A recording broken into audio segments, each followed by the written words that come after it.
हाँ बेटा, आज भी हमारा जो टॉपिक रहेगा एटॉमिक स्ट्रक्चर वाला ही है।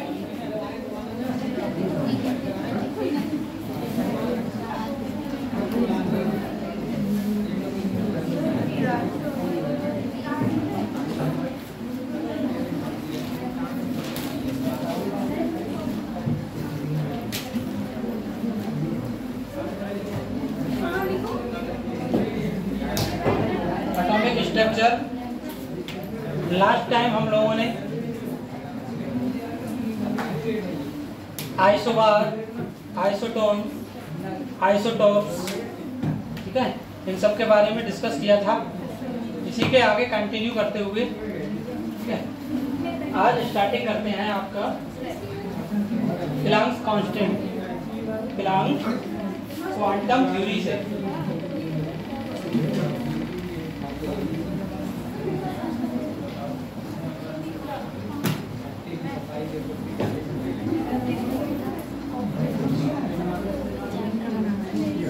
प्लैंक्स क्वांटम थ्योरी, जैसे कि इस नाम से ही है, प्लैंक्स ने दी थी, ठीक है।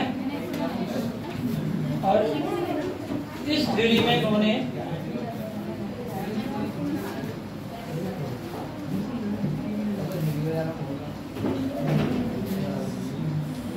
ऊर्जा के बारे में बताया था। इस थ्योरी में इन्होंने कहा था कि जो रेडिएंट एनर्जी होती है, कौन सी बेटा?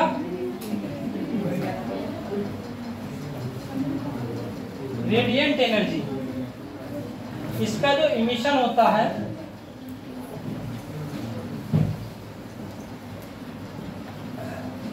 एंड एब्जॉर्प्शन, ये कंटिन्यूसली नहीं होता है।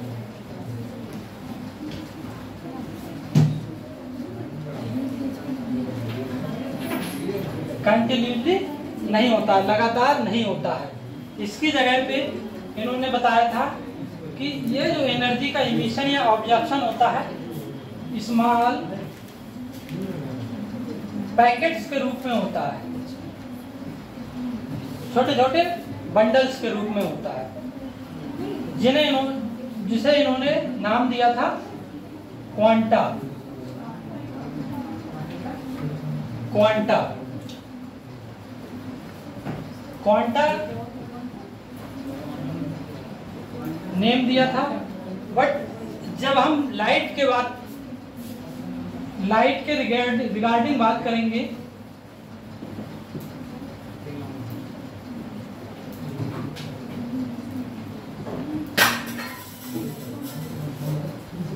रिगार्डिंग ऑफ लाइट, तब इन्होंने इन्हीं क्वांटा को नाम दिया फोटॉन। क्या नाम दिया बेटा? फोटॉन। अभी इन्होंने कहा था कि रेडिएंट एनर्जी का ऑब्जॉर्प्शन या इमिशन लगातार ना होके छोटे छोटे बंडलों के रूप में होता है, जिन्हें हम क्वांटा कहते हैं, और प्रकाश की उपस्थिति में इन्हें फोटॉन कहते हैं। ये दिया था इन्होंने। तो इसी के बेस में इन्होंने लगाया था कि हमारी जो एनर्जी होती है किसके बराबर समानुपाती होती है? छोटे छोटे बंडल्स जो होते हैं, किसके? नहीं पता? आवृत्ति, फ्रीक्वेंसी,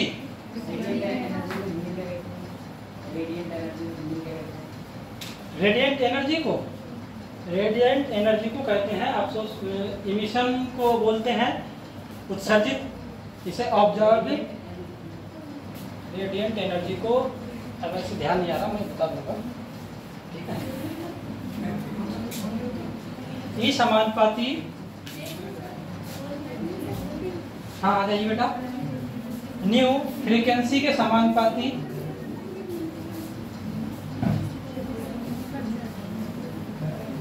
ठीक है, जिसमें E equal to H, H क्या है हमारा?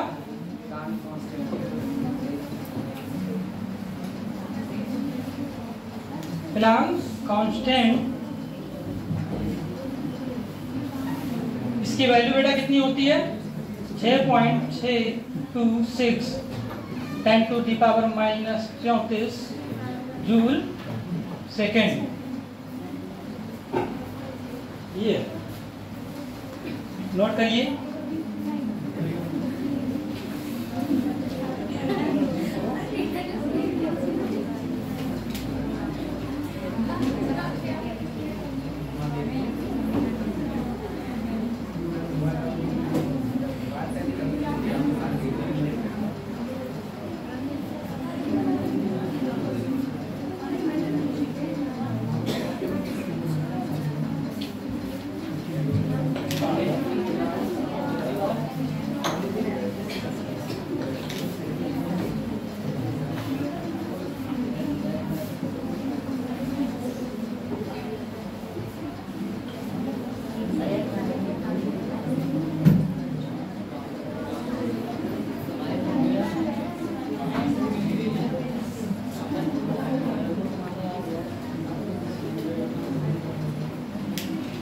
हो गया बेटा?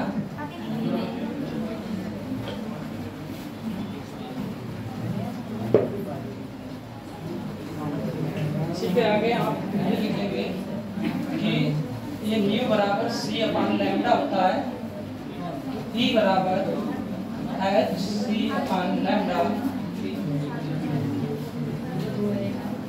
ये भी आ जाएगा।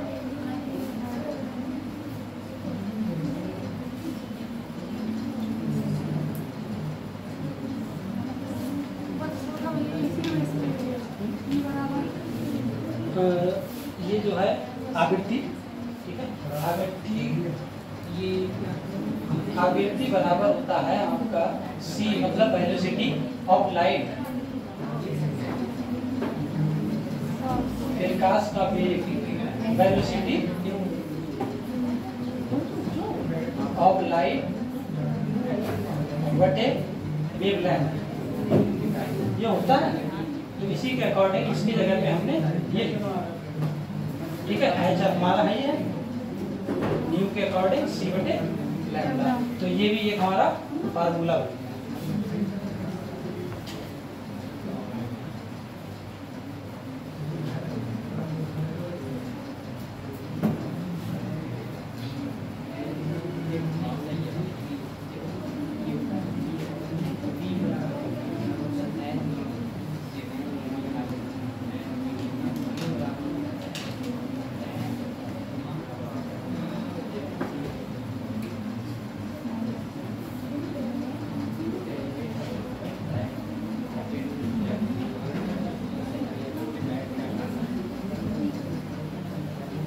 हो गया बेटा? इससे संबंधित अब इसका सवाल देखते हैं।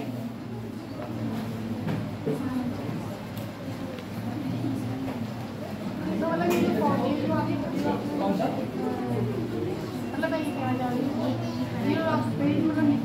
इसी बेस पे मतलब कि फॉर्मूला है, इसी बेस का एक सवाल है, चाहे मतलब हम ये यूज कर लीजिए दोनों का। Find the wavelength of photon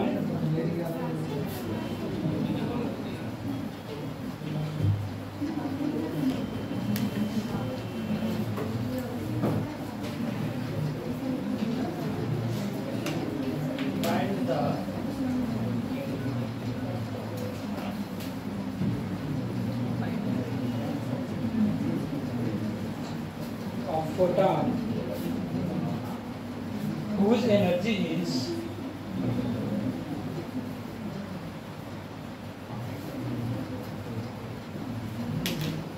2 eV.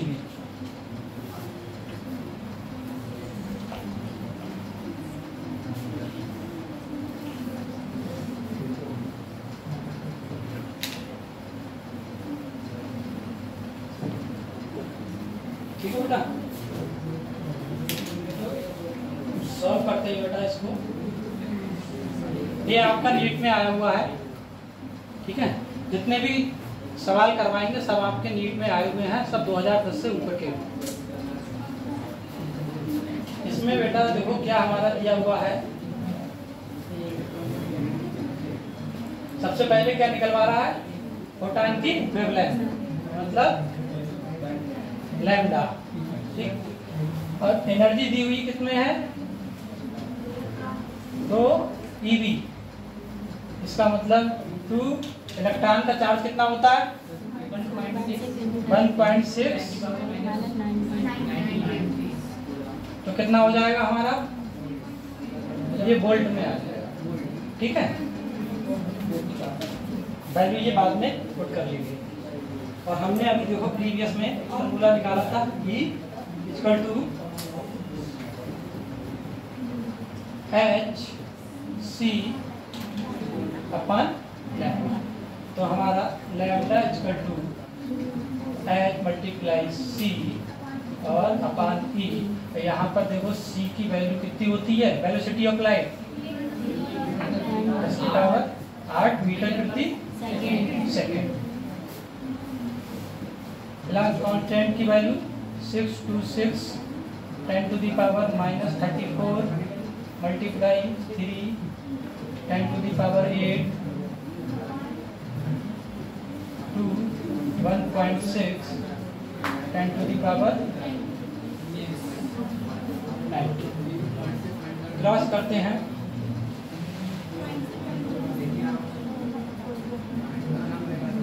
बेटा पॉइंट से अगर पॉइंट काटेंगे तो नीचे कितना आ जाएगा हमारा, 2 जीरो बढ़ जाएगा, यहाँ पर 3, यहाँ पर 1 है, 1 गया, 2 जीरो यहाँ पर बढ़ गया।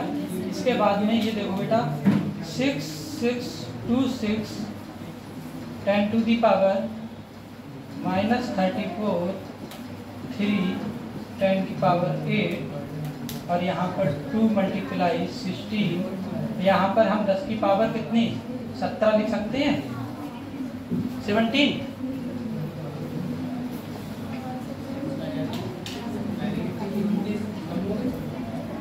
इसे डिवाइड करेंगे बेटा, 2 से अगर डिवाइड करते हैं हम 3 3 1 3 आएगा। ठीक है, और ये 10 टू दी पावर -17 जब ऊपर जाएगा तो ये प्लस में हो जाएगा, यानी कि प्लस में 17 हो जाएगा।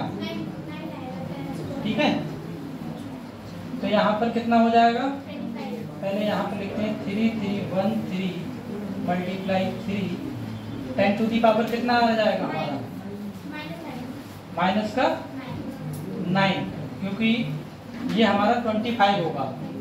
ठीक है, 34 में से 25 जाएगा, 9 आएगा। ऑब्लिक में कितना बचा हमारा 16, इसकी मल्टीप्लाई कर लेते हैं, 3 3 जब 9 3 9 9 10 to the power -9 upon 16 divide करते हैं।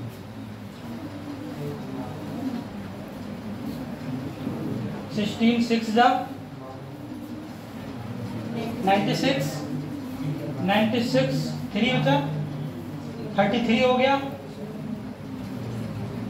16 2 जा 32 1 9 1 3 बचा, पॉइंट लगाया 30 हो जाएगा। फिर 16 से करेंगे 1, कितना बचा 40। अब लास्ट टाइम काट दो,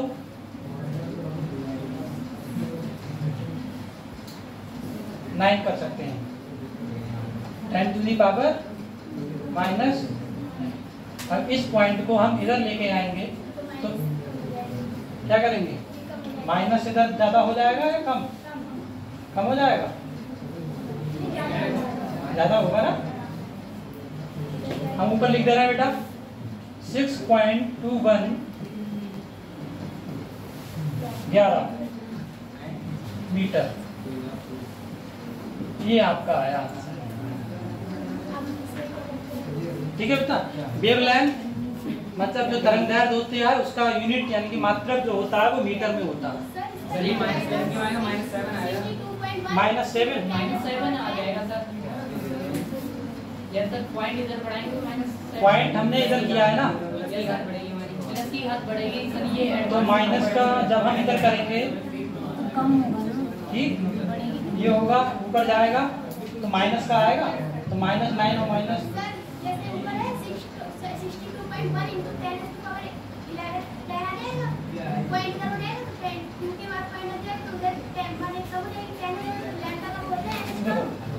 या ये पॉइंट हटाया हमने तो नीचे 100 आ गया, ठीक है।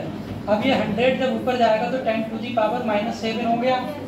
अब हम यहाँ पर पॉइंट लगाएंगे, मतलब 4, तो कितना आएगा? लेवली तो देखा है हमने।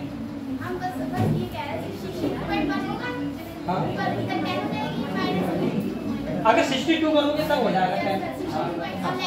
अगर आप 62.1 करोगे तो 10 हो जाएगा मीटर। हाँ, एंगस्ट्रॉम में आ जाएगा फिर, ठीक है। कर लीजिए, इसे उतारिए। अरे सर जी 1 मिनट करा। हाँ, आपने लिखा है 621.1 ठीक है, 1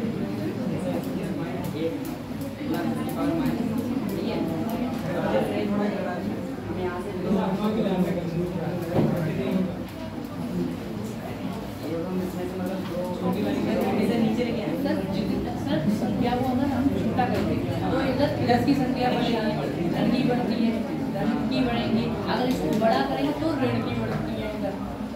ये माइनस का 7 ही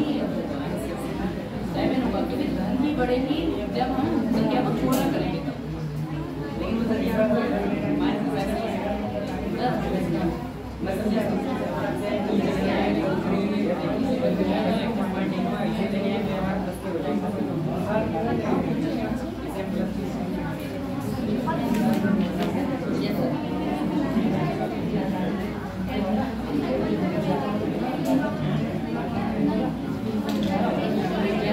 लेकिन आपने बढ़ गई आपको ऐसे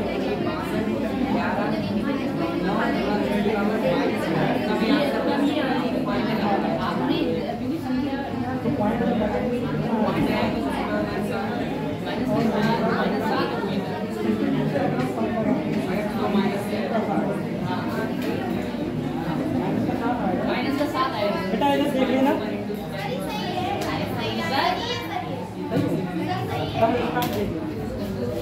नेक्स्ट देखते हैं। सर बैक कर लो।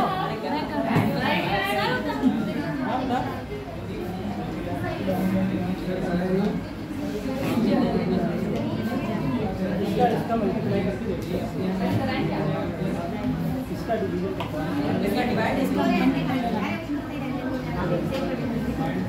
ऐसे देख लो। उतार लिया बेटा।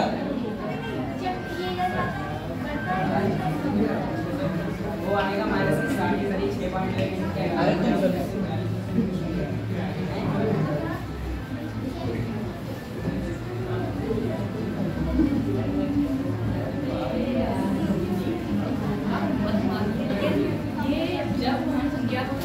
छोटा करते हैं तब प्लस की बातें बढ़ेंगी।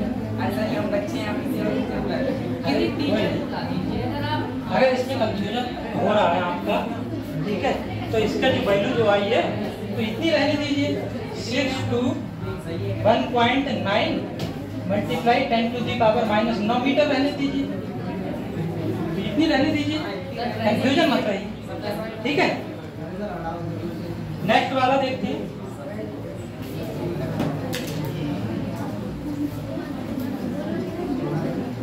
टेंथ क्लास से ही मैं छोड़ दी क्यों, मैथ वाली तो कर ही लेंगे। Calculate the energy of one molecule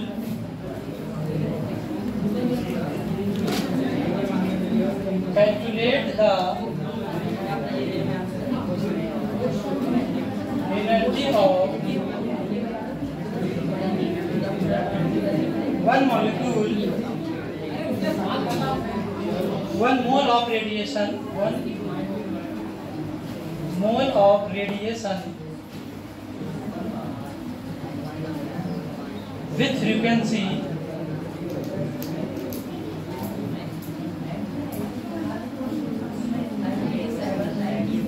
1.5 10⁻⁴ hertz.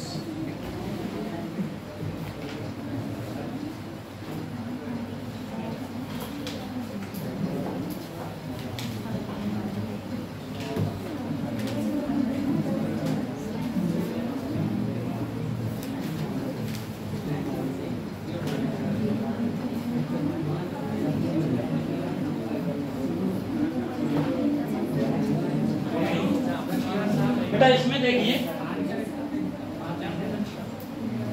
Calculate the energy of 1 mole of radiation with frequency. तो इसमें देखिए बेटा क्या दे रहा है कि फ्रीक्वेंसी जो हमारी है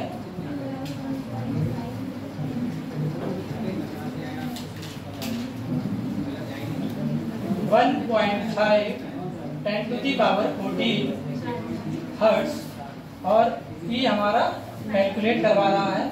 तो प्लांक्स कांस्टेंट के अनुसार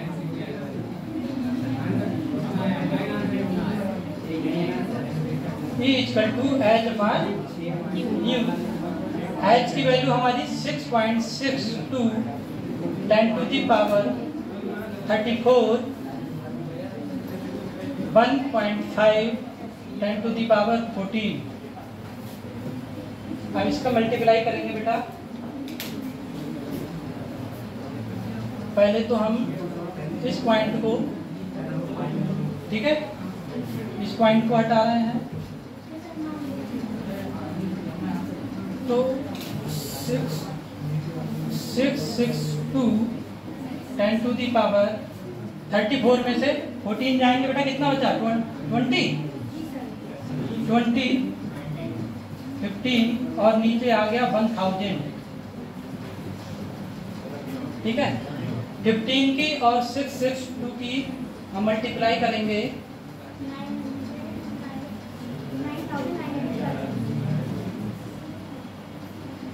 15 to the 3003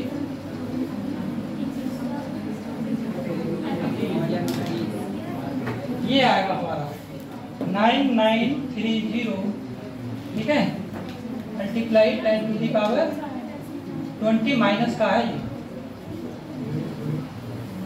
अपॉन 1000।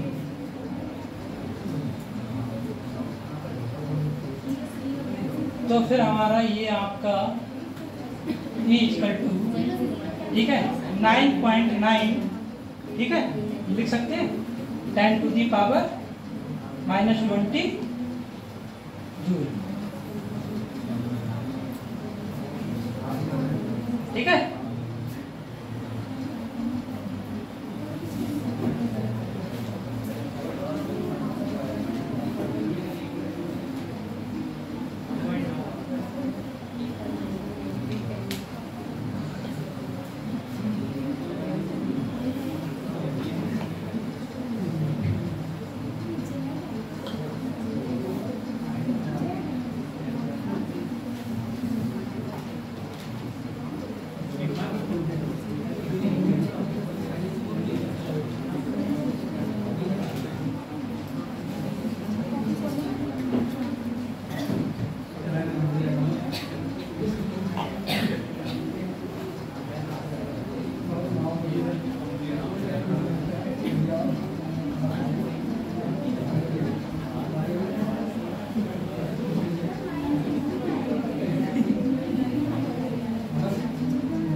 देखो बेटा ये अभी हमारी E निकल के आया है। अभी हमारा 1 मोल ऑफ एनर्जी निकालने को रह गया है।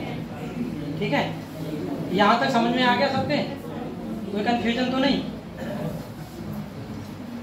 662 जो हमारा प्लैंक्स कांस्टेंट था 6.62 10⁻−34, ये पॉइंट हटाया हमने, दो संख्याएं हैं तो 100 नीचे आ गया। 1.5 जो हमारा हर्ट्ज में दिया हुआ है आवृत्ति, पॉइंट हटाया, ठीक है, 10 आ गया। 662 गुणे 10⁻20 ये हमारी जो 34 में से 14 गया, ये इसलिए आया है।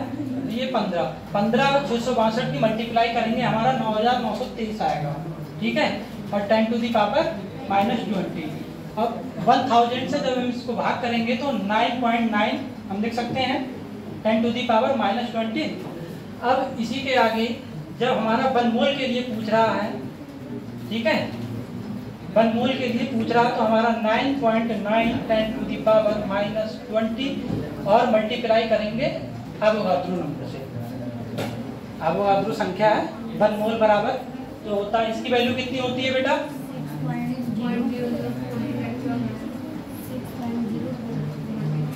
9.9 10 to the power minus 20 और 6.023 या 22 भी होता है 10 to the power minus 23 या 33 23। अब इसकी वैल्यू देखो बेटा क्या आएगी मल्टीप्लाई करके।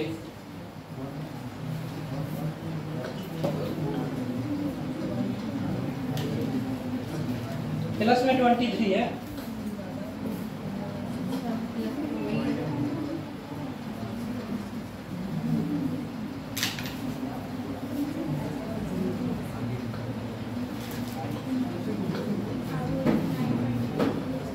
इसकी मल्टीप्लाई करेंगे 96023। अगर हम इसे सिंप्लीफाई करते हैं तब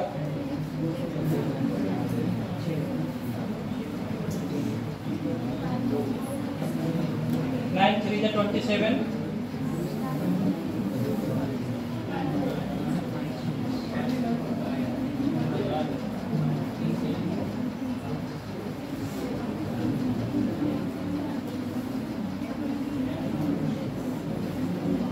70265 ये आएगा हमारा। ठीक है बेटा, यानी कि 596207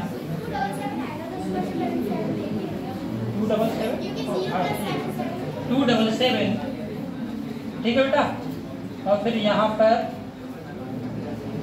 10 to the power 3 और अपान में है बेटा हमारा 4 टाइम 0। ठीक है, 3 0 ये 1 0 ये, फिर इसको हम इस तरीके से लिख सकते हैं 1 2 3 4 यानी कि 59.62। ठीक है, और 10 to the power 3 ये आंसर आएगा। ठीक है,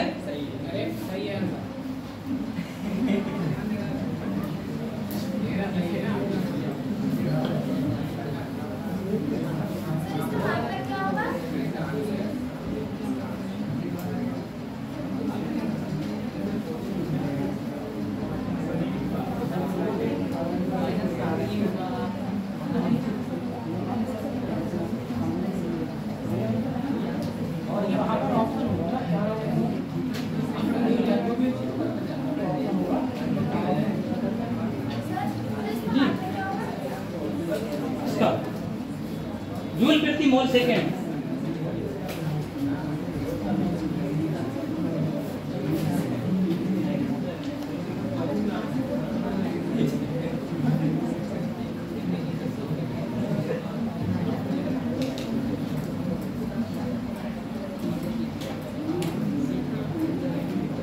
हो गया ये।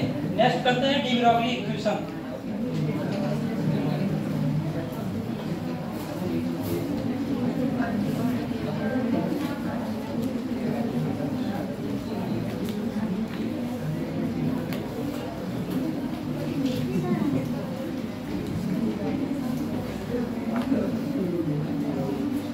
डी ब्रॉगली इक्वेशन दो नियम पर आधारित है।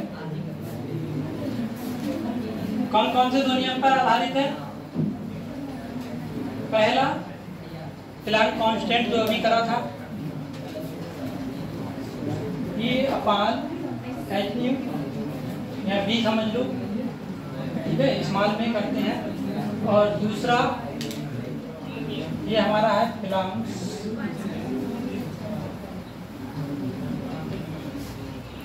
लॉ के अकॉर्डिंग और आइंस्टीन के द्रव्यमान संरक्षण के रूल्स के अकॉर्डिंग।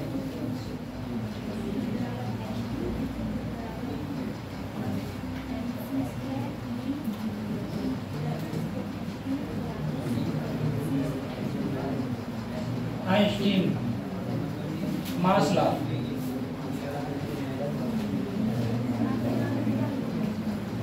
द्रव्यमान संरक्षक के अकॉर्डिंग। अब इसमें बेटा देखो E इक्वल है तो H mc स्क्वायर, ठीक है। अब इसमें हम क्या करते हैं, जैसे हमने पीछे देखा था, तो C बराबर क्या होगा, B बराबर C बटे लैम्डा था, ये हो जाएगा।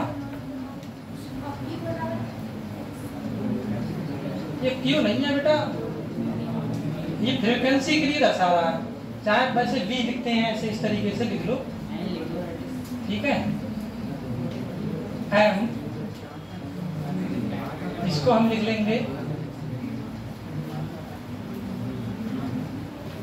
B lambda square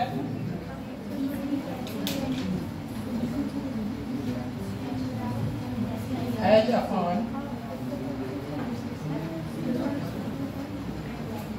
M lambda square, यानी कि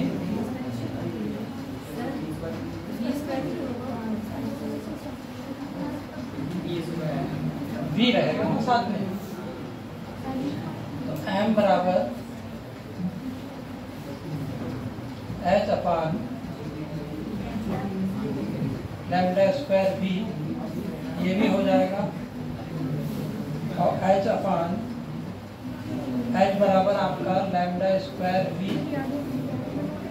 M, ये भी हो जाएगा। कहीं पे गड़बड़ तो नहीं हो रहा,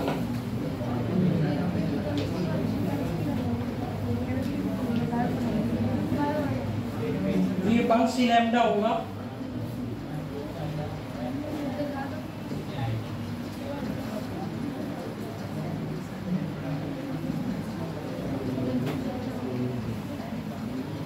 इसको इस तरीके से लिख लो बेटा,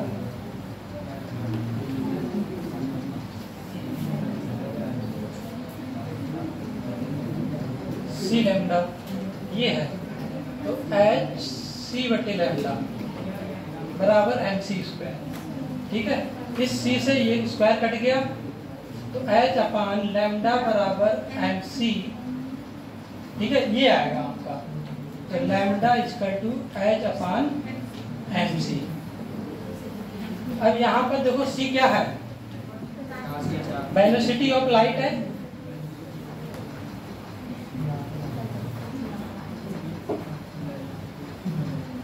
वेलोसिटी लाइट की जगह पे हम अगर लिख लें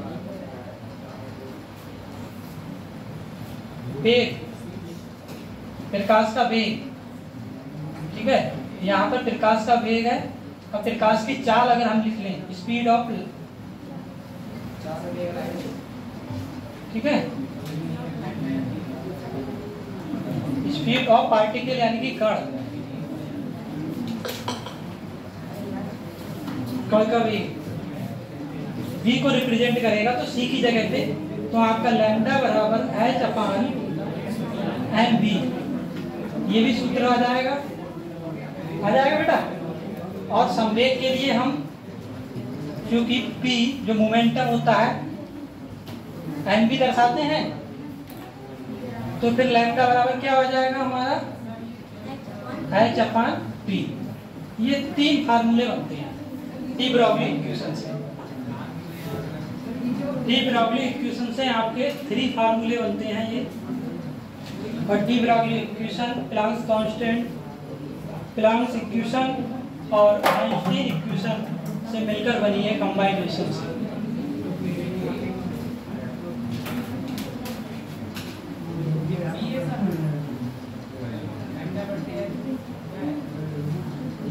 कौन सा हो सकता है समझ में ना आ रहा हो,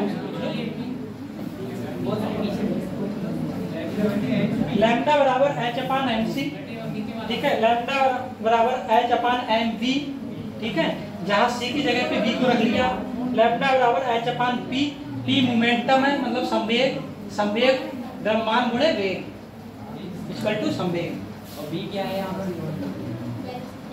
स्पीड को मान लिया है, वेलोसिटी ऑफ लाइट की जगह पे स्पीड ऑफ पार्टिकल कण, इसीलिए यहाँ C की जगह पे V लिख दिया गया है, ठीक है। मतलब हमने वेलोसिटी ऑफ लाइट, प्रकाश का जो गति है, प्रकाश की वेलोसिटी है, उसकी जगह पे कण को मान लिया है, पार्टिकल। हाँ ठीक है, इसलिए बी आ गया है।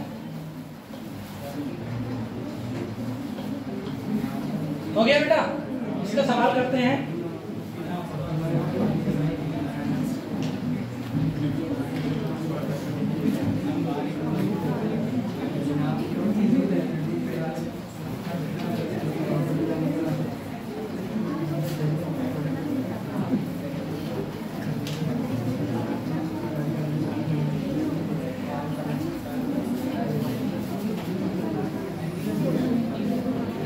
De Broglie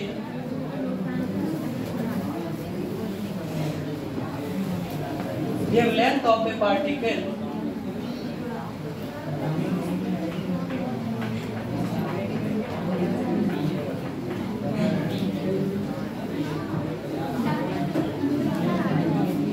is 0.1 nanometre. ठीक है, तो कैलकुलेट द मोमेंटम।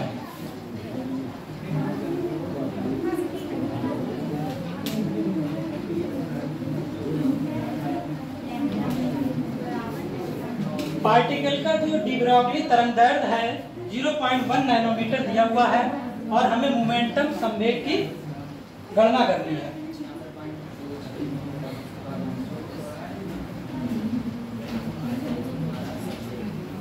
ठीक है बेटा, तो यहाँ पर हमारा देखो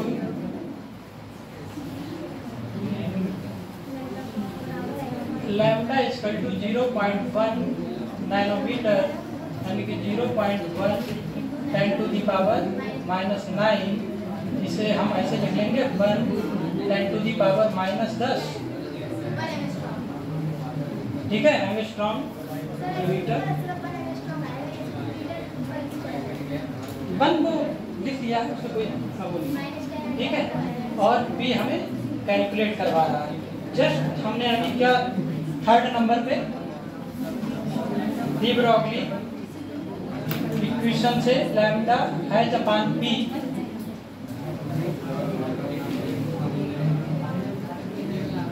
according to de Broglie.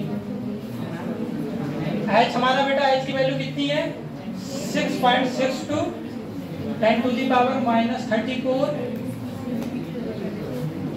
Sir ये एंगस्ट्रॉम कैसे हो जाएगा यहाँ पर? मीटर ही है। 0.1 वो मीटर हो जाएगा। एक बेटा जो आपका एक एंगस्ट्रॉम बराबर होता है 1 गुणे 10 की पावर -10 मीटर। हाँ तो केवल एक एंगस्ट्रॉम आएगा वहाँ पर। ठीक है, केवल एक एंगस्ट्रॉम, अभी मीटर ही है बराबर 1 एंगस्ट्रॉम। ठीक है, लैम्डा हमारा दिया हुआ है,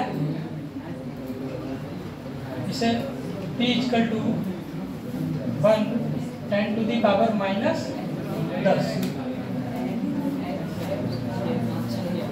कितना आ जाएगा बेटा हमारा संवेग 6.62 10 टू दी पावर 24।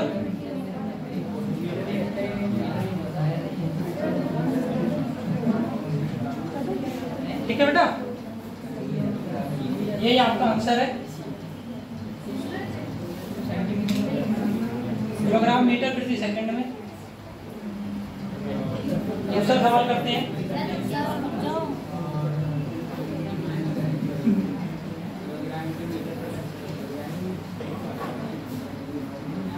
फिर इसके बाद में क्वांटम नंबर्स करेंगे।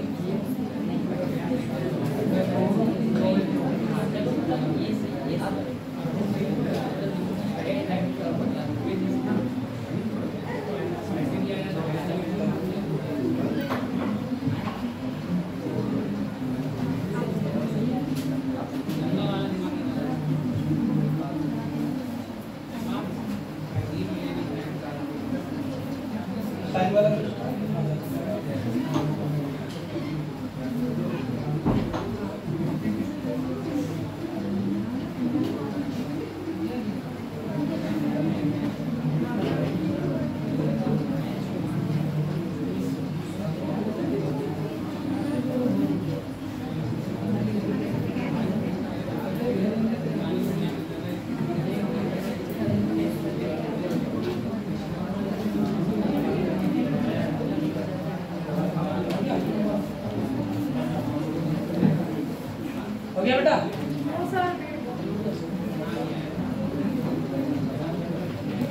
ला करेंगे।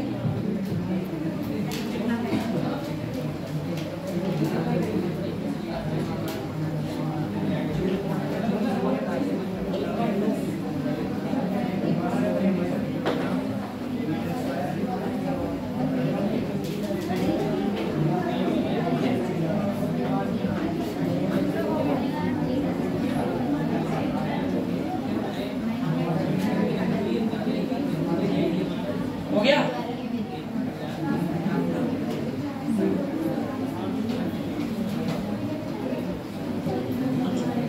बेटा आप करते हैं नेक्स्ट हाइजेनबर्ग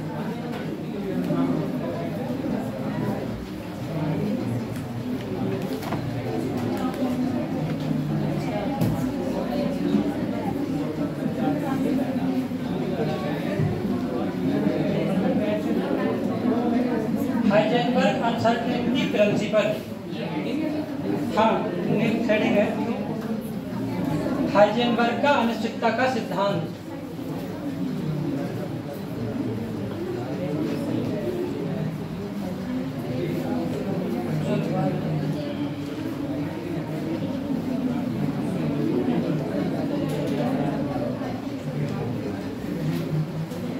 ये हमारे बर्नर्ड हाइजीन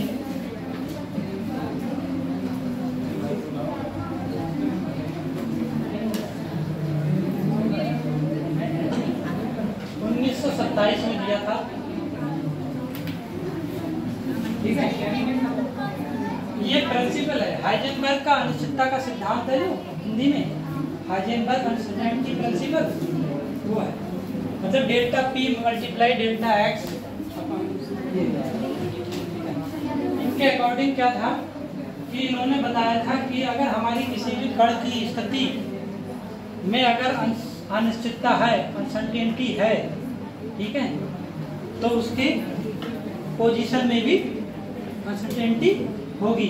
इस बेस पे उन्होंने एक प्रिंसिपल दिया था, delta P multiply delta X H upon 4 ये हमारा इक्वल को इंडिकेट करता है और ये ग्रेटर देन मतलब जिस साइड का ये ओपन है वो ज़्यादा होगा, जिस साइड में क्लोज है वो कम होगा। इन्होंने ये किया, इन्होंने कहा था कि अगर संवेग यानी कि पोजीशन में अनसर्टेनिटी है तो हमारी स्थिति में भी अनसर्टेनिटी होगी, मतलब अनिश्चितता होगी। इस बेस पर इलेक्ट्रॉन का इन्होंने सिर्फ ये एक नियम दिया था। ठीक है, इसके अकॉर्डिंग ये उन्होंने सूत्र दिया था, इसके अकॉर्डिंग जो है ये फार्मूला है, इसके अकॉर्डिंग देखो सवाल और करते हैं हम। फाइंडिंग मोमेंटम है ये पी, क्या कह रहे बेटा, इसे डेल्टा बोलते हैं और इसे भी बोलते हैं डेल्टा।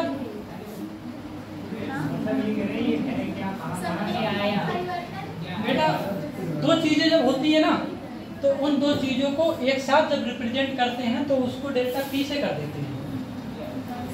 इसका मतलब ये हो गया आपका P2 माइनस P1 या P1 माइनस P2, कुछ भी कर सकते हैं। आई बात समझ में?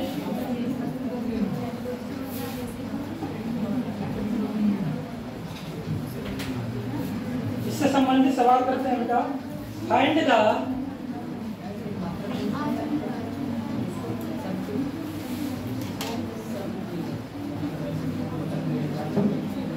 uncertainty into the momentum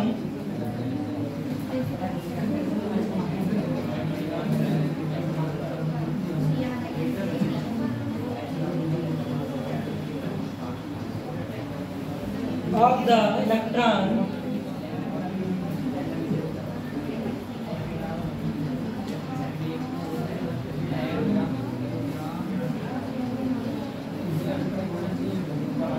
if it travel in a liner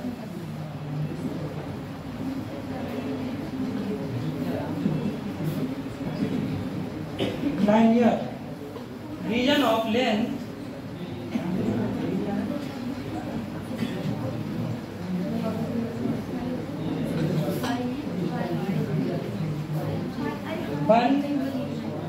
power -12 metre. ये इसमें लिखा है find the uncertainty into the momentum, मतलब हमें संवेग में अनिश्चितता की गणना करनी है, ठीक है, इलेक्ट्रॉन के। If it travels in A linear, और ये लाइनियर रीजन में इसकी जो लेंथ है 1 multiply 10 to the power -12 metre है, ठीक है बेटा, ये है। तो इसका हम सॉल्व करेंगे।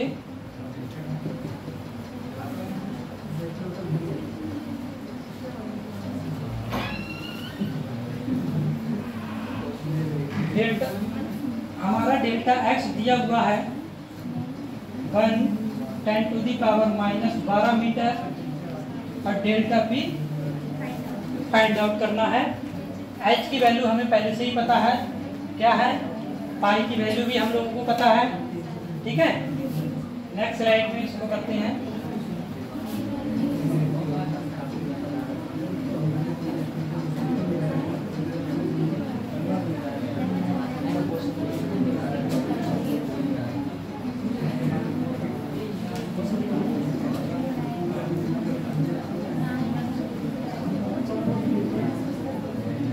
इस तरीके से लिख सकते हैं इसे, ठीक है। एच की वैल्यू हमारी 6.62 10 टू दी पावर -34 यानी 34, पाई की वैल्यू 3.14, और डेल्टा एक्स की वैल्यू दी हुई है हमारी this one। देखो बेटा, सिंप्लीफाई करने के लिए, जैसे कि यहाँ पर 3.14 है और यहाँ 6.62, ठीक है, केवल पॉइंट का ही तो अंतर है।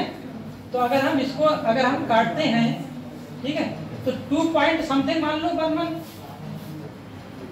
हो जाएगा, 23 मान लो, क्योंकि 14 28 हो जाएगा, मतलब नियर आउट 0 पॉइंट कुछ के समथिंग आएगा। हम एज ए सपोज कर रहे हैं, ठीक है। अगर इसे हमने 2.23 मान लिया, ठीक है, और हमें near 4 10 to the power minus, जब 12 ऊपर जाएंगे तो प्लस में 12 हो जाएंगे, 34 में से जाएंगे, कितना बचा 22, माइनस का 22,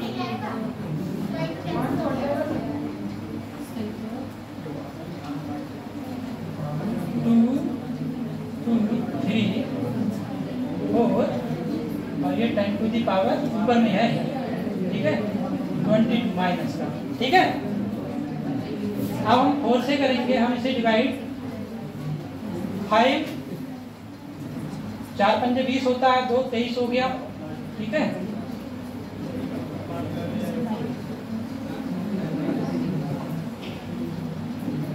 पॉइंट 6 7 आएगा, 4 7 28 और 4 पंजे 20, 10 की पावर -22, ये आपका आएगा डेल्टा पी संवेग,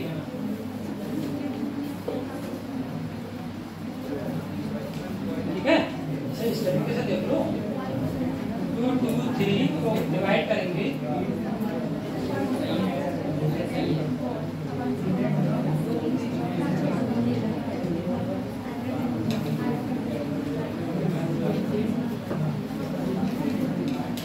ठीक है बेटा, इतना आएगा आपका आंसर।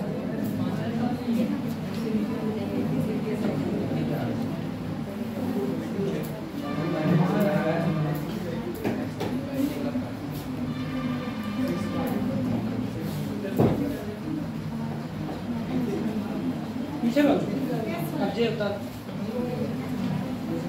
ठीक है।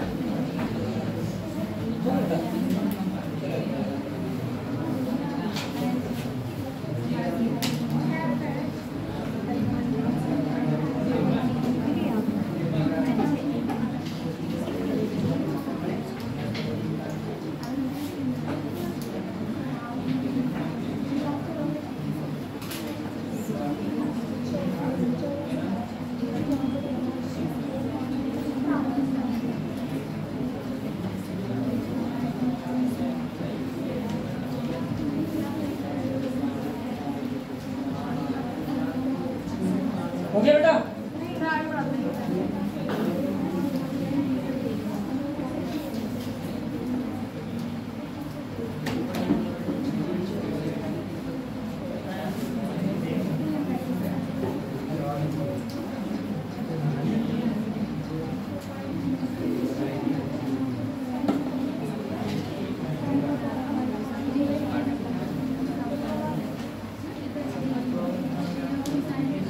यहाँ पर देखो बेटा, ये पॉइंट अगर हटाते हैं तो ये 314 है, इसे हमने 2 से काट देंगे ना, 2 आएगा।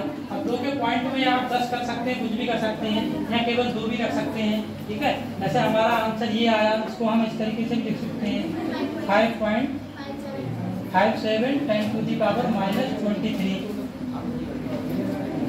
ये लिख सकते हैं किलोग्राम मीटर प्रति सेकेंड, ये इसका मात्रक होता है संवेग का। तो ये नियर अबाउट आ गया है। अब पॉइंट के बाद में अगर 3-4 चलता है तो चल जाएगा, ठीक है।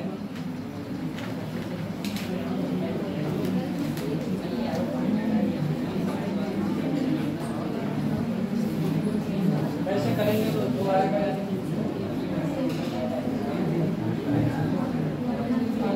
सही जवाब।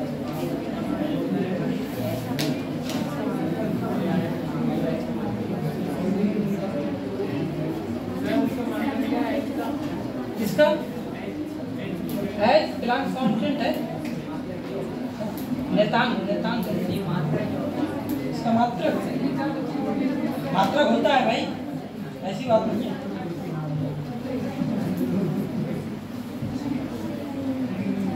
किलोग्राम मीटर स्क्वायर प्रति सेकंड ऐसा ही पद्धति में है, इसे जूल प्रति सेकंड, जूल सेकंड भी कह सकते हैं, हाँ। और सीजीएस पद्धति में अर्ग सेकंड, अर्ग प्रति सेकंड या सेकंड, ठीक है। 3 मात्रक ही तो होते हैं, एक ऐसा ही पद्धति में, एक सीजीएस पद्धति में, और एक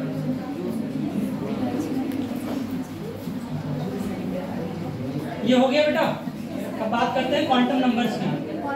हाँ, इसके सवाल बहुत आते हैं।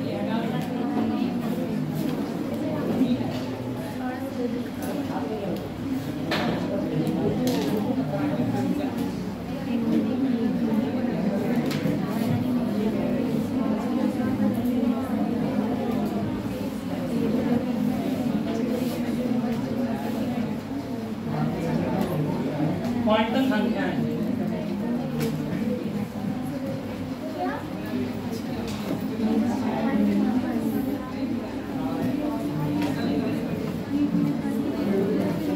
क्वांटम संख्याएं बेटा बताओ क्या होती हैं?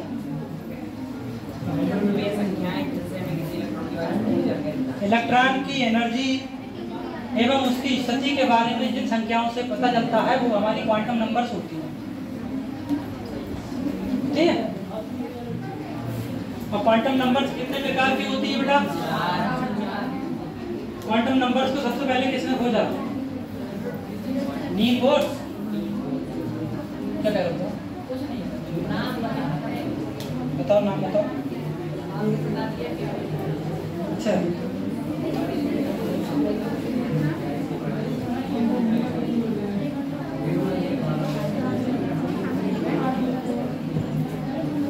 थ्योरी लिखवाने से कोई वो नहीं है, आप ऐसे समझिए, ठीक है।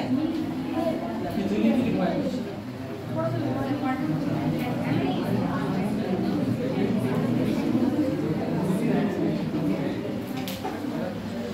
देखिए, those numbers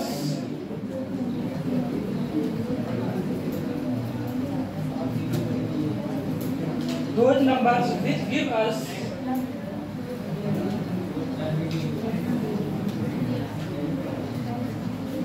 us information about the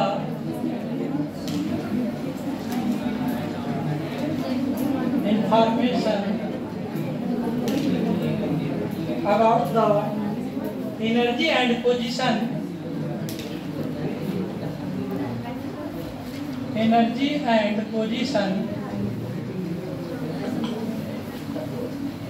of the electrons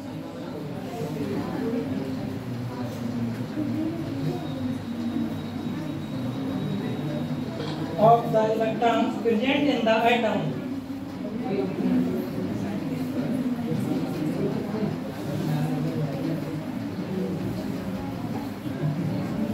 Present in the atom are called quantum numbers.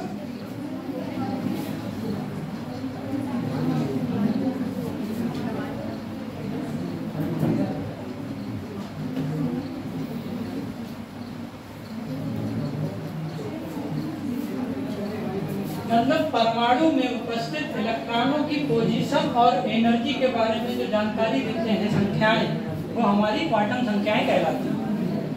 ठीक है, और ये हमारी कितने प्रकार की होती है बेटा? 4 टाइप्स की होती है। पहला नंबर कौन सा होता है?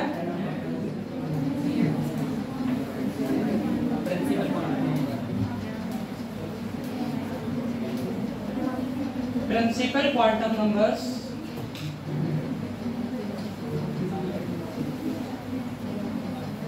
Second azimuthal quantum numbers.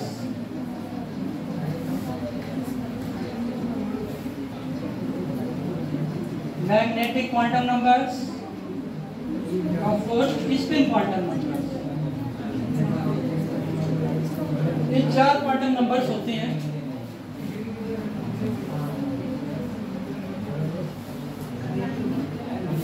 Note कर लो।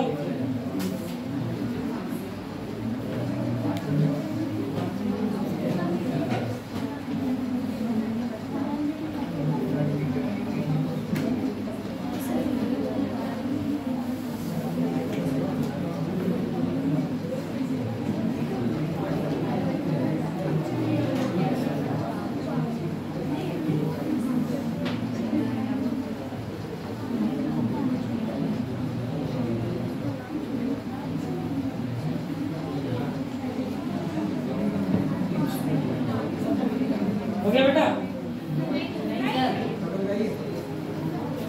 नेम है बेटा, एक लिख लो।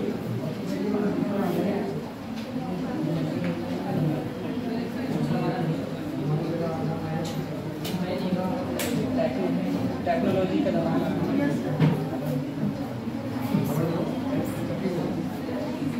पहले नंबर पे देखें बेटा, principal quantum number.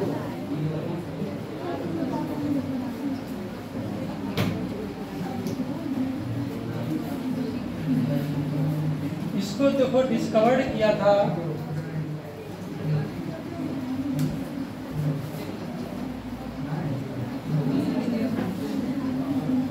Niels Bohr ने 1913 और डिनोटेड बाई किससे दर्शाते हैं हम इसे? प्रिंसिपल क्वांटम नंबर को, मुख्य क्वांटम संख्या को किससे दर्शाते हैं बेटा?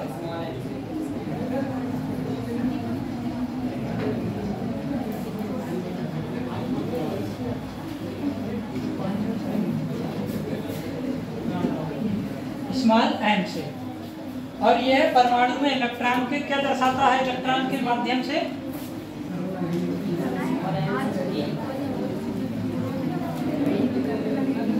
यह हमारा एनर्जी लेवल को रिप्रेजेंट करता है। एम बन गया, एम बोला था, ठीक है। एम तो मैग्नेटिक आ जाएगा। एनर्जी लेवल को रिप्रेजेंट करता है, सेल को रिप्रेजेंट करता है। सेल को ही हम ऑर्बिट भी बोलते हैं बेटा, कक्षक या ऊर्जा स्तर, ठीक है, जिसे हम किससे रिप्रेजेंट करते हैं? के, एल, एम, एन। अगर एन की वैल्यू कितनी होगी? 1, 2, 3 और 4, इसी क्रम में आपकी बढ़ती हुई चली जाएगी।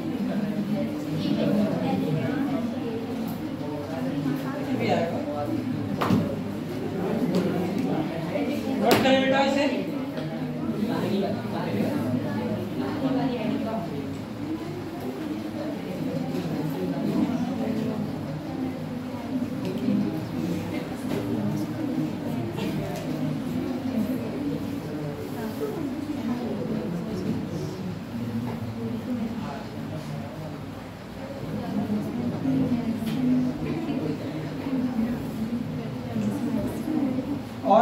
इससे हमें सब सेल की संख्या का पता चलता है। अगर हम इन ऑर्बिट की बात करें, मतलब कक्षा की बात करें, तो हमें पता चलता है सब नंबर ऑफ सब सेल्स, सब ऑर्बिट भी कह सकते हैं, यानी कि n ऑर्बिटल्स की संख्या, numbers of orbitals,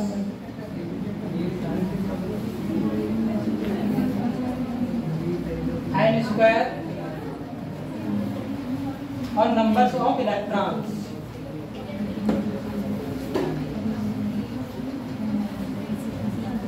to n square. इसी में नोट करेंगे कि जो भी मुख्य क्वांटम संख्या होती है, प्रिंसिपल क्वांटम नंबर्स, इसकी जो वैल्यू होती है हमेशा धनात्मक होती है, पॉजिटिव होती है। ठीक है, the value of n is always positive. ठीक है बेटा, पूर्णांक में होती है ना, इंटीजर,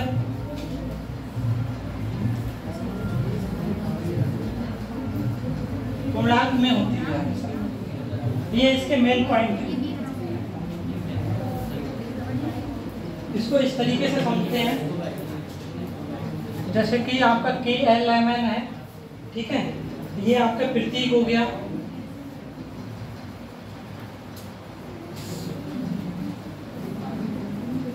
सिंबल आपका KL M और N हो गया।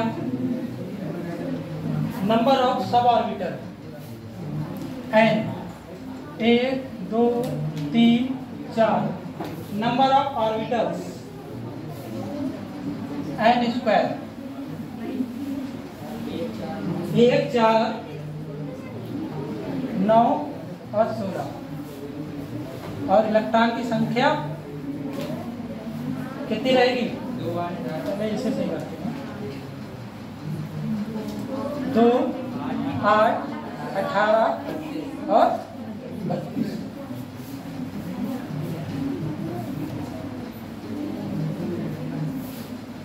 ये ऑर्बिटल्स के अकॉर्डिंग ये दर्शाया है।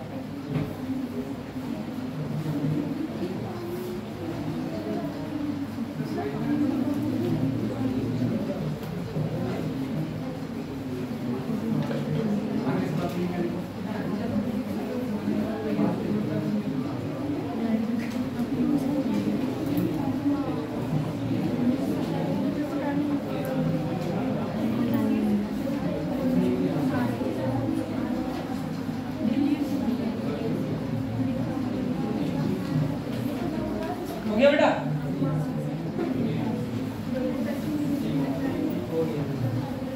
पीछे इधर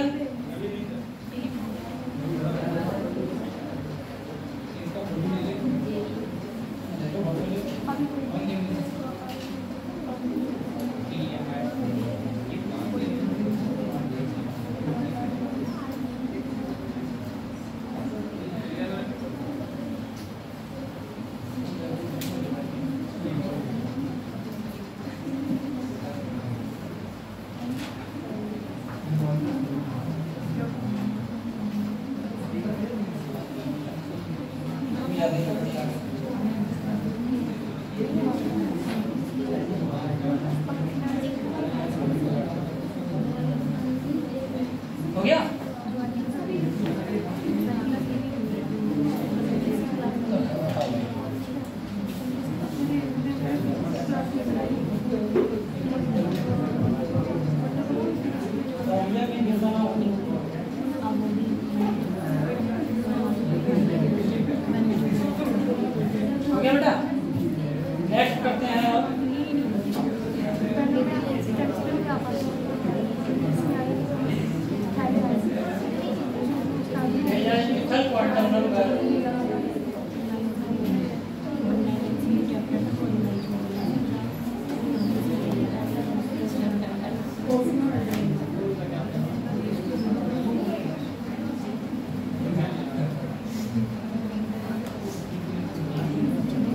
इसी क्वांटम संख्या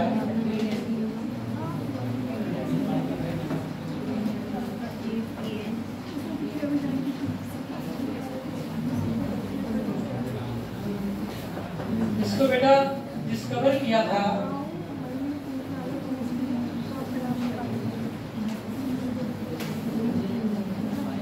अर्नोल्ड सोमरफेल्ड।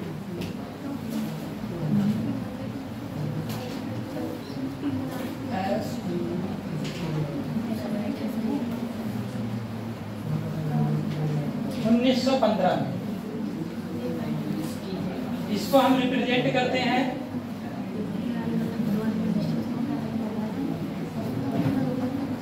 स्मॉल एल से, ठीक है। और ये हमें क्या बताता है, ऑर्बिटल्स में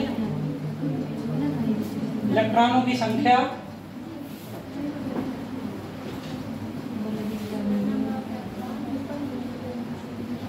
नंबर ऑफ इलेक्ट्रॉन्स को बताता है और सबसेल को बताता है।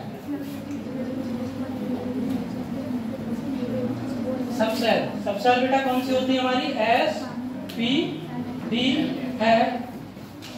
जब हमारा कोष की संख्या बढ़ती चली जाएगी, के एल एम एन डैश, उसी प्रकार एस पी डी है जो भी है। इसे इस तरीके से देखेंगे, के एल एम एन, ठीक है, S P D F 1 2 3 4। S P D में स्टार्टिंग बेटा 0 से होती है, 0 1 2 3 ये क्रम रहता है।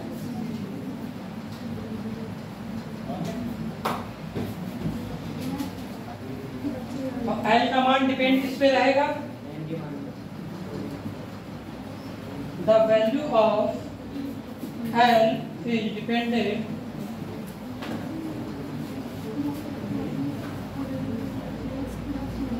on the value of n। l का मान n के मान पर निर्भर करेगा, ठीक है, l का मान n के मान पर, ठीक है। जहाँ n के मान जितना होगा 1 या 2 या 3, तो n के कुल मान होंगे।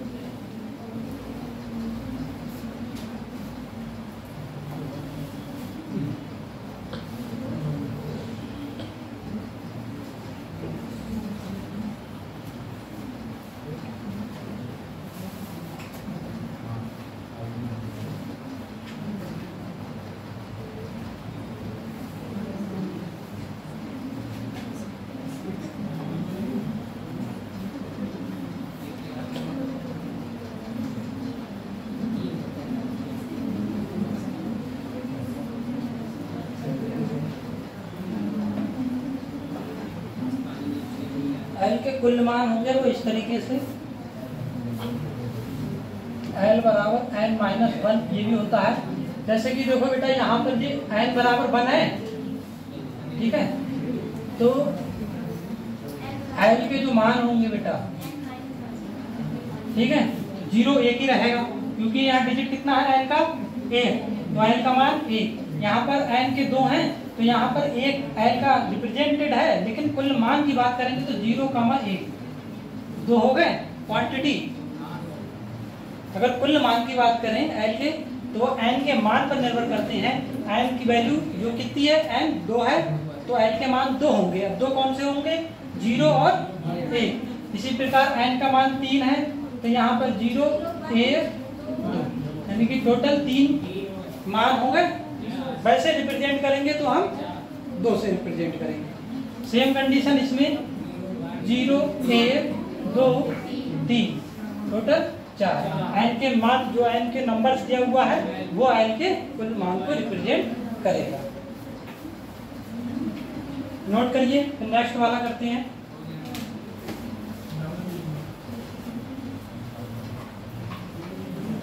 और इसमें जो S बराबर 0 S सब सेल में कितने इलेक्ट्रॉन होंगे, क्योंकि ये इलेक्ट्रॉन की संख्या भी दर्शाता है।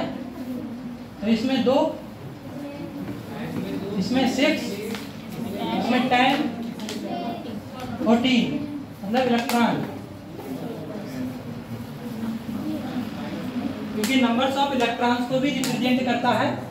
ठीक है, एल बराबर, इसे इस तरीके समझिए, अगर एल बराबर 0 है तो एस सबसेल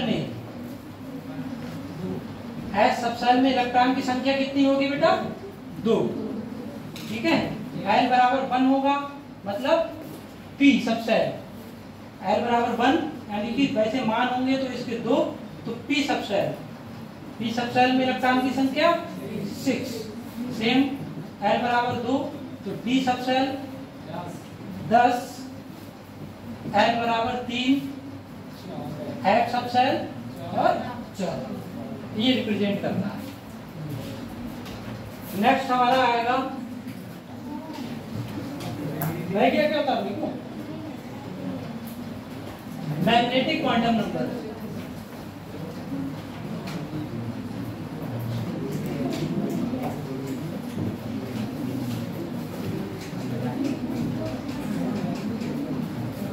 चुंबकीय क्वांटम संख्या, इसको भी समरफेल्ड ने ही रिप्रेजेंट किया था, मतलब डिस्कवर्ड किया था।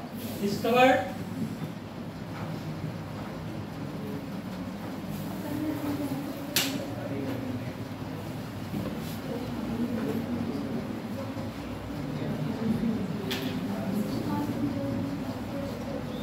इसको रिप्रेजेंट किससे करते हैं बेटा? स्मॉल एम से। और एम के मान किस पर निर्भर करते हैं? एल के मान पर निर्भर करते हैं। और एम के कुल मान कितने होते हैं? 2l + 1 के बराबर होते हैं। और ये क्या रिप्रेजेंट करता है? हमारा ओरिएंटेशन को, परमाणु में इलेक्ट्रॉनों के ओरिएंटेशन को रिप्रेजेंट करता है, अभिविन्यास को, जो इसका कीवर्ड है।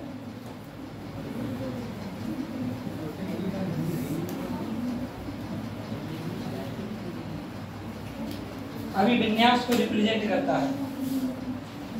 एन सेल को रिप्रेजेंट करता है, ठीक है, एल सबसेल को रिप्रेजेंट करता है, एम ओरिएंटेशन को रिप्रेजेंट करता है, और एस आएगा वो स्पिन को रिप्रेजेंट करेगा।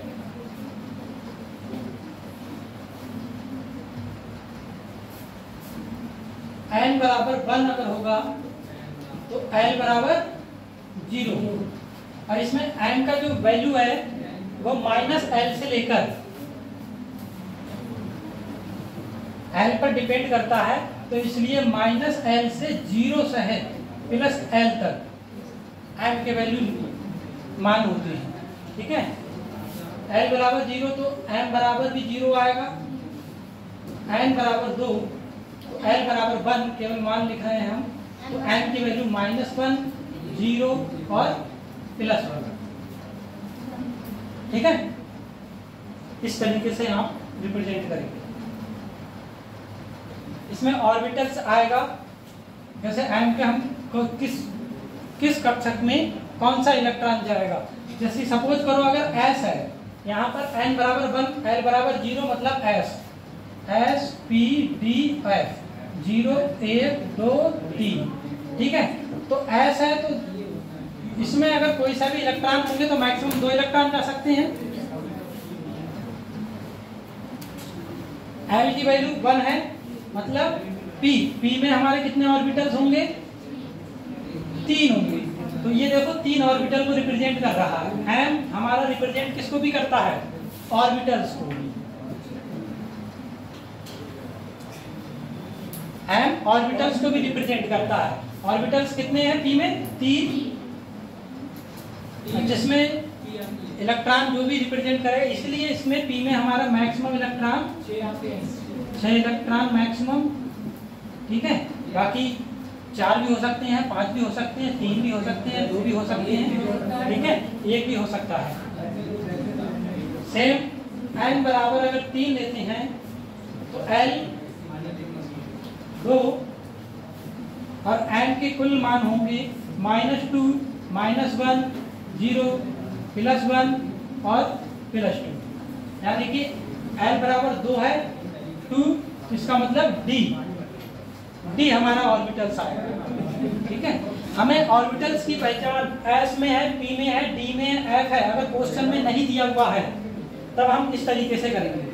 एल की वैल्यू अगर ज्ञात हो जाएगी 0 1 2 3 तो एस में जाएगा इलेक्ट्रॉन्स या पी में जाएगा या डी में जाएगा या एफ में जाएगा, तो इस वैल्यू से हम रिप्रेजेंट करेंगे उसको। उसके आधार पर हम ऑर्बिटल्स, नंबर्स ऑफ ऑर्बिटल्स ज्ञात करेंगे कि अगर एल की वैल्यू 1 है, पी में जाएगा तो पी में हमारे 3 ऑर्बिटल्स होते हैं, -1 0 +1 ये एल की वैल्यू आएगी। और अगर डी है तो डी में हमारे 5 ऑर्बिटल्स होते हैं, ठीक है, और जिसमें मैक्सिमम इलेक्ट्रॉन 10 जा सकते हैं।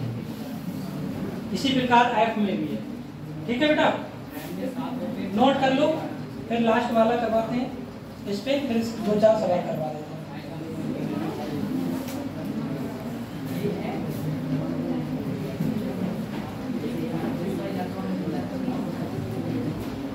इस पे क्वांटम नंबर, इसको डिस्कवर किया था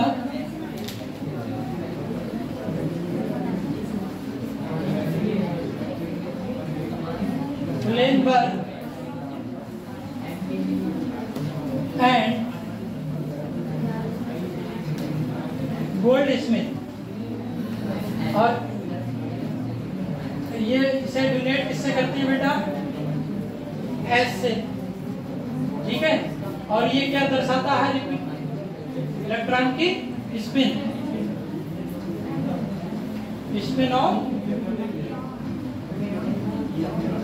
इलेक्ट्रॉन किस रूप में? क्लॉकवाइज या anti clockwise.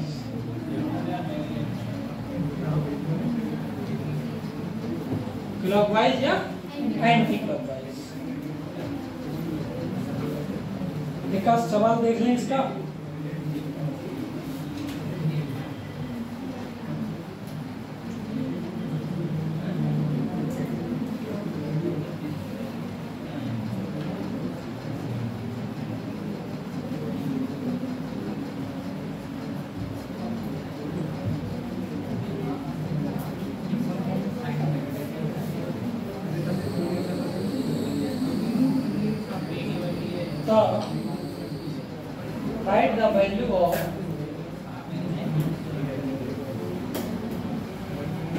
Write the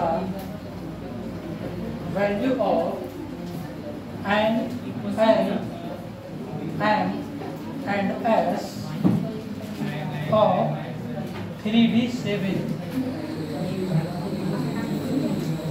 electrons. 3d7 electrons के लिए हमें चारों क्वांटम संख्याओं के मान निकालने हैं, ठीक है, N, L, M and S। तो इसमें देखें बेटा क्या दिया हुआ है हमारा 3d7 ये दिया हुआ है, तो इससे इंडिकेट होता है कि हमारी n की वैल्यू कितनी होगी बेटा? 3, क्योंकि 3 हमारे ऊर्जा स्तर को रिप्रेजेंट कर रहा है, ठीक है। जब n की वैल्यू 3 है तो l की वैल्यू हमारी कितनी होगी? ठीक है, कितनी होगी? अब इसको ये हमें अगर मान लो सपोज करो नहीं पता है तो हम सबसे पहले क्या करेंगे? लिखेंगे S P D F 0 1 2 3। अब ये देखेंगे कि हमारी किसमें पूछ रहा था? D में, तो D का 2 आया, तो L की वैल्यू हमारी हो गई 2, ठीक है। अगर कुल वैल्यू ऑफ L की पूछे तो कितने हो जाएंगे? मतलब n के जितने रिप्रेजेंट है 3, तो इसके भी 3 होंगे ना, मतलब 0 1 और 2 कुल मान, ठीक है। अगर कुल मान पूछेगा तो 0 1 2 l के ये होगा, वैसे रिप्रेजेंट के लिए जब कहेगा तो l की वैल्यू 2 हो गई। किसके लिए? स्पेशली d के लिए, जब यहाँ पर d दिया गया है तो d के लिए। अब बात करते हैं n की। हमें मालूम है कि d ऑर्बिटल्स में कितने होते हैं? ऑर्बिटल्स d सबसेल में 5 होते हैं, और हमें इलेक्ट्रॉन, ये जो ऊपर रिप्रेजेंट है 7, ये इलेक्ट्रॉन्स को दर्शा रहा है, तो इसमें इलेक्ट्रॉन्स कितने हैं? 7। l बराबर 2 है, n की वैल्यू l पे निर्भर करती है, इसका मतलब -2 -1 0 +1 और +2, ठीक है। ये m के मान निर्धारित हो गए, लेकिन हमें ये नहीं पता है अभी कि ये -2 से ही शुरुआत करें या +2 से। तो इसे हम ऐसे भी तो लिख सकते हैं, +2 +1 0 -1 और सॉरी -2। ठीक है, इलेक्ट्रॉन 7, तो पहले हमारा इलेक्ट्रॉन एक एक करके जाएगा सभी में, फिर अपोजिट स्पिन, यानी कि जो 7वां इलेक्ट्रॉन जो है हमारा वो +1 में या -1 में गया।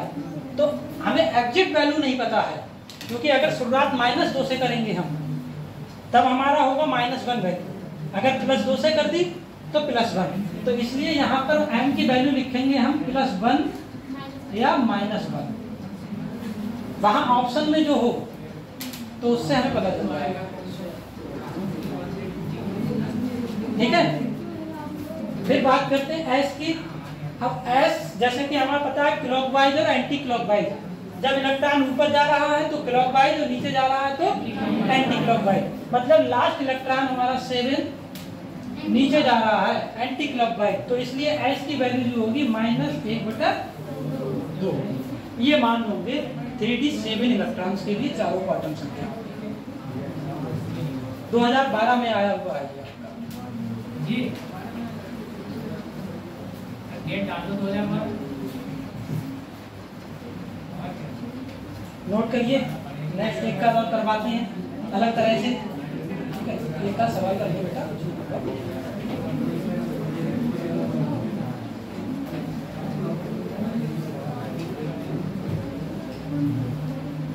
एक दो होमवर्क हमने होमवर्क भी दिया था कल, 2 सवालों का किया।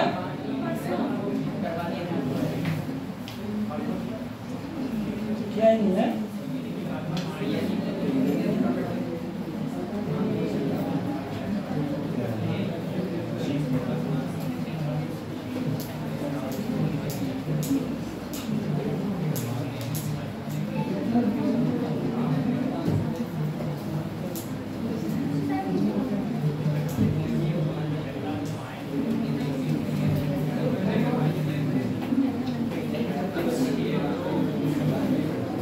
सबसे ज्यादा आप लोग भी देखना चाहें कि जो आइसो इलेक्ट्रॉनिक्स है, आपका आइसो इलेक्ट्रॉनिक्स है, आपका आइसोटॉप्स बहुत कम पूछता है, अब पहले ज्यादा पूछता था।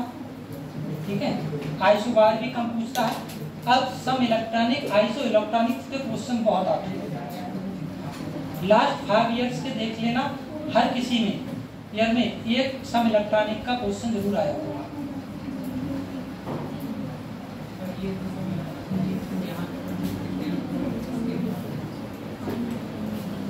क्वेश्चन है बेटा, करके लाइएगा, यहाँ भी करेंगे।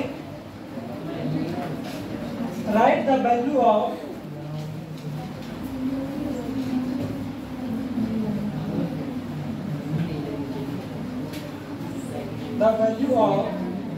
R 4 quantum numbers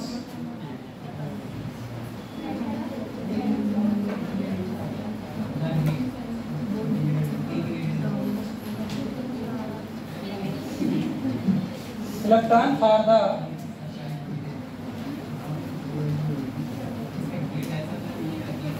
last electron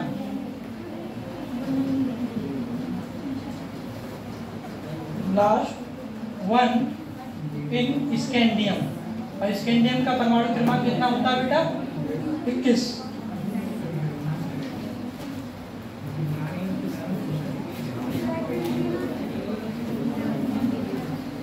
दो 2011 में आया हुआ है ये सवाल, ये जो आप लिख रहे हैं ये 2021 में आया बेटा।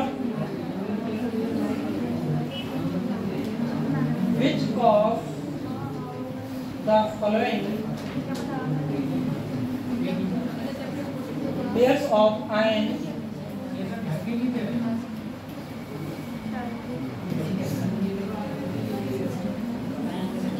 is not an isoelectronic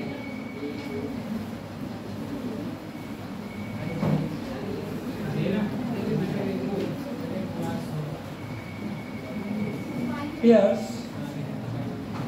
question mark. इसमें आपका ऑप्शन रहेगा Na plus Mg plus 2, second option Mn plus 2 Fe plus 3, third option Fe plus 2 Mn plus 2 और fourth option O minus 2 F minus. 2021 में आया हुआ है बेटा, 2011, 2021।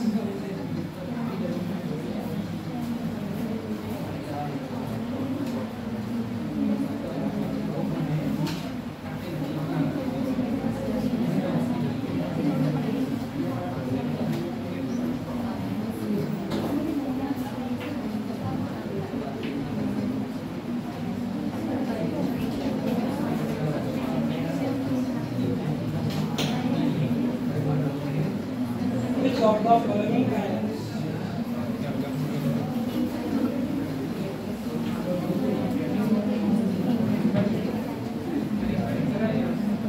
is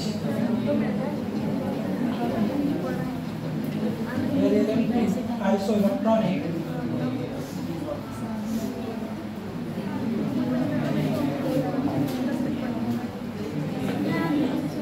जो 2014 का है ये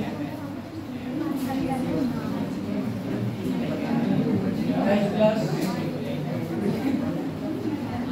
highlight plus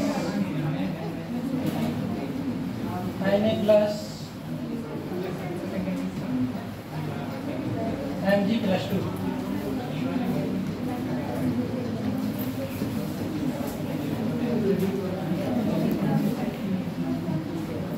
The correct side of 4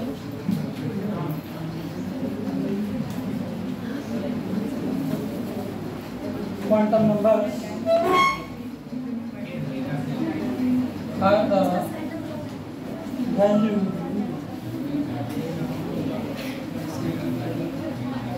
valence electron of rubidium.